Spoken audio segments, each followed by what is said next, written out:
இப்போது புதிய அறிமுகம் ஆச்சி ஹோட்டல் சாம்பார் 50 கிராம் ரூபாய் 20 மட்டுமே.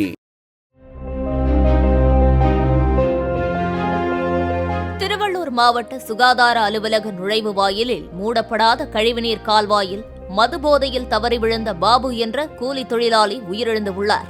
அப்பகுதியில் 2 அரசு உதவி பெறும் பள்ளிகள் இருப்பதால் மாணவர்களின் பாதுகாப்பை கருதி உடனடியாக அந்த கால்வாயை மூடி நடவடிக்கை எடுக்க வேண்டும் என பொதுமக்கள் கோரிக்கை வைத்துள்ளனர்.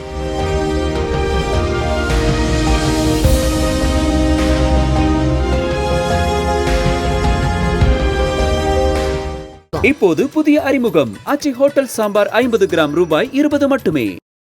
பிளே ஸ்டோர் மற்றும் ஆப் ஸ்டோரில் இருந்து பாலிமர் செயலியை QR கோடு மூலம் பதிவிறக்கம் செய்யுங்கள். செய்திகளை உடனுக்குடன் பெறுங்கள்.